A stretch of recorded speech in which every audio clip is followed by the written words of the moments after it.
Elinize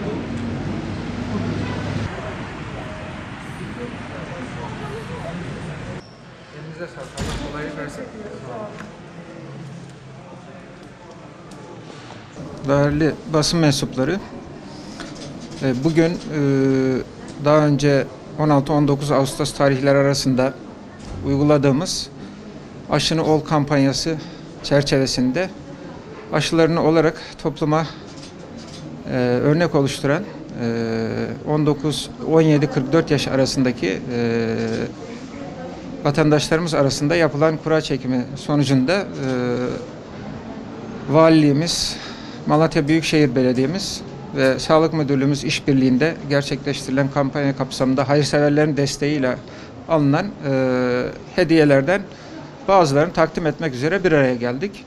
Bu aşılama kampanyası çerçevesinde 16-19 Ağustos tarihleri arasında birinci aşısını, daha sonraki süreçte de ikinci aşısını yaptıran yaklaşık 10 bin vatandaşımız var. Bunların arasından bu kura çekimini gerçekleştirdik.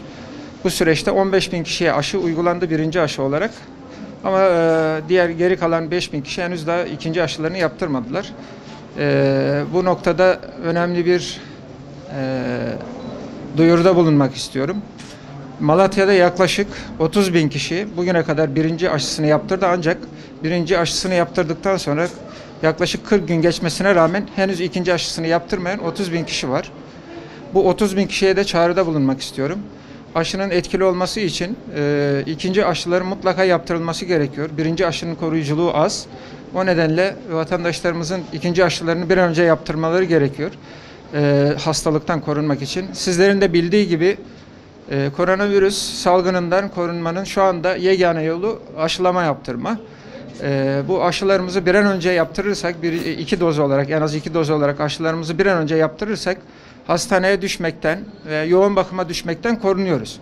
Çünkü doktorlarımızın verdiği bilgilere göre yoğun bakıma düşenler arasında aşılarını yaptırmayanların oranı çok yüksek. Dolayısıyla aşılarını yaptıranlar büyük ölçüde bu yoğun bakım şartlarından korunuyorlar ve hastalığı hafif atlatıyorlar. Bu noktada toplumun sağlığını da düşünmemiz lazım. Çevremizdeki insanların, ailemizin sağlığını da çok iyi düşünmemiz lazım. Yani biz aşımızı yaptırmazsak sadece kendimize zarar vermiyoruz, kendi sağlığımızı riske atmıyoruz. Aynı zamanda çevremizdeki insanların sağlığını da riske atıyoruz. O nedenle bu konuda biraz daha duyarlılık rica ediyorum. Şu anda Malatya'mızın ikinci doz aşılamadaki oranı %67 civarında, 67'ye yaklaşmış durumda. Malatya'nın çok daha güzel yerlerde olması lazım aşılama oranında. Ve bunun için gayret sarf ediyoruz. Burada basın mensuplarımıza da ciddi görevler düşüyor. Vatandaşlarımızın bilinçlendirilmesi noktasında lütfen çağrılarımızı tekrarlayarak yapalım. Biz vatandaşlarımıza gerekli duyuruları yapıyoruz. Ancak hala bu konuda bilinç düzeyi yetersiz olduğu noktasında duyumlarımız var. Buradan tekrar rica ediyoruz tüm sağlık teşkilatımız adına. Çünkü özellikle son bir aydır Malatya'mızda vaka sayıları çok arttı. Vaka sayılarının artmasına koşut olarak da yoğun bakımlarımızda, serviste yatan hasta sayılarımızda ve entübe hasta sayılarımızda artışlar oldu. Hayatını kaybeden vatandaşlarımızın sayısı arttı ve halen bu yoğunluk devam ediyor. Her ne kadar son günlerde yaklaşık %15'lik bir düşüş de olsa vaka sayılarında, hastanemizde yatan sayısında henüz bir azalma yok. Yoğun bakımlarda yatanlar sayısında da ciddi bir azalma yok. Ne olur bu aşılamaya önem verelim. Hastalıktan ve hayatımızı kaybetmekten korunmanın en önemli yolu aşılama. Bu noktada düzenlediğimiz aşı kampanyasında toplumumuza örnek olarak bu aşılarını yaptıran vatandaşlarımıza teşekkür ediyorum. Bu duyarlılık bizim için çok önemli.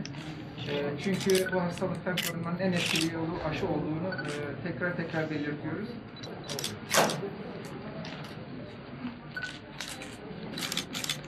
Bu kampanyaya iştirak ettim. Ağustos ayında düzenlediğimiz kampanyaya. Toplum için güzel bir örnek oluşturduk. Duyarlılığınız için teşekkür ederiz. Hayırlı olsun size de.